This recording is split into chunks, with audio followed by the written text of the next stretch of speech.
Welcome back, guys. Today we're doing a retro review. We're going back in time to the early 90s and we're taking a look at Robert Steven Savage from G.I. Joe Extreme, Sergeant Savage as he's better known.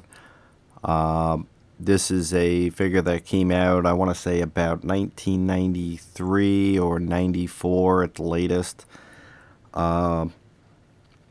This figure came out at a time when I had just started collecting. Kind of grew out of playing with toys and was actually starting to collect G.I. Joe. That's how I got started. Back with the Hall of Fame in the very early 90s, and then continued on from there and taking a long break until the late 2000s. So anyway, story for another day. Today we're taking a look at, like I said, Sergeant Savage. This is the only 12-inch figure that ever came out from this line. They were a line of about 4-inch figures. They were slightly different than the standard 3 3/4 G.I. Joes that had been out at the time for many years. And it was part of a small series in which it was called G.I. Joe Extreme. And his story was that he was a World War II soldier that had gotten frozen in time in a cryo tube or something, and was tampered with by, I think it was General Krieger, an evil Nazi soldier. And he had basically been found in the 90s, and it was found that he had some superpowers as far as super strength and that. Anyway, aside from that, like I said, it was a line of 4-inch figures. This being the only 12-inch, this was the only one I was really truly interested in because I was collecting the 12-inch Hall of Fame G.I. Joes at the time. And when I seen this guy on the shelf, I immediately picked him up. I really liked this figure throughout all the years. One of my favorite G.I. Joes. Loved the head sculpt and the design. Story, it was interesting. I mean, it's not the most compelling stuff, but I thought it made for a really cool figure and character. In an essence, you know, he's kind of a knockoff of Sergeant Rock, which was also a very cool figure, or a very cool story, comic line. But I thought I'd just go ahead and give you a brief overview of the figure, show you what he came with back in the day. And I think he still holds up till this day. I mean, when I say hold up, I mean it's a really cool figure. Obviously, he doesn't compare to, you know, some of the, or most of the caliber figures that come out now. But back in the 90s, this was it. This was very cool stuff. So what came with Sergeant Savage was, as you see, the World War II uniform, which is battle damaged. You know, it's got the tear in the pants. It's got torn off sleeves. He had the tattoo. Had some tears along the back there. So it was a battle damaged uniform.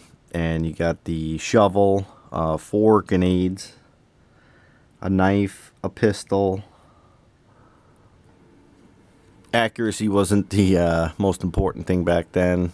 While the grenades kind of looked the part, the gun he has holstered is a 9mm Beretta, which is something he certainly wouldn't have had back in World War II. See if I can pull that out for you.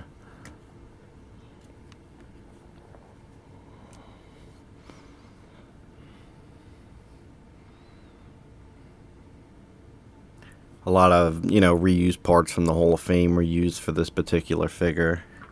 Certainly held all his weapons fine. And here's a look at his knife. Very modern looking combat knife.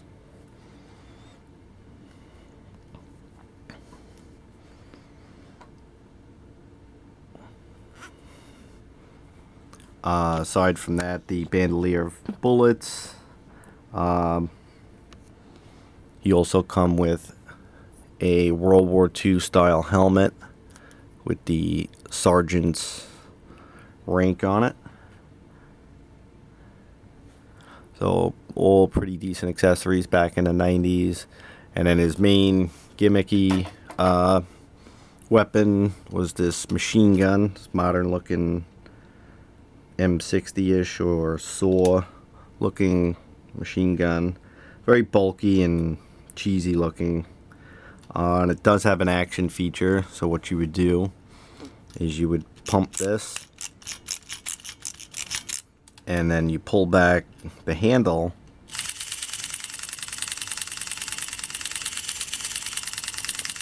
and you got a firing action. It's pretty neat, you know. I mean, as a kid's toy in that respect, it's a neat feature, but the gun obviously is not super realistic. But that's kind of the way things were in the 90s until the advent of 21st century toys, when they really started to make these 12-inch figures super accurate.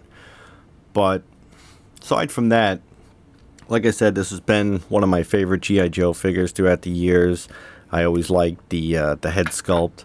I liked what they did with the beard too. He's got like that 5 o'clock shadow. See if this can come in.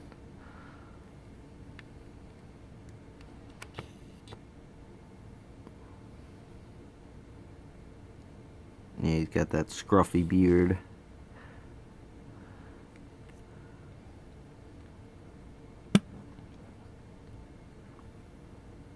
I always thought that was a cool look, and the way they applied it was kind of weird. You can see it's got like a gloss along it, but the effect was still cool.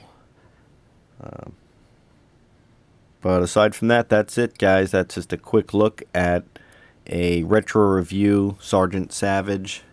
Definitely a little step outside the norm of what I normally review, but I thought it would be fun to go back in time a little bit, take a look at some of the action figures that got me collecting, that I still enjoy till this day. I still think they're great pieces, well built, and a lot of the things you see in some of these old figures are, you know, come back through the years, like seamless joints, where this guy had articulation that was hidden. So you could take a look back at that, and you wonder, this particular figure is made out of a PVC type plastic, and you look at some figures today made out of the rubber, and they're deteriorating. This figure is got to be what, nearly 20 years old, and there's not a sign of deterioration on them. Extremely durable, well built, and I still like them, and hope you guys liked them too. So leave some comments down below. Did you have a Sergeant Savage? What were some of the figures that actually got you started collecting action figures? So this is one of them for me, Sergeant Savage. Again, thanks for watching, subscribing, and commenting. As always, guys, till next time.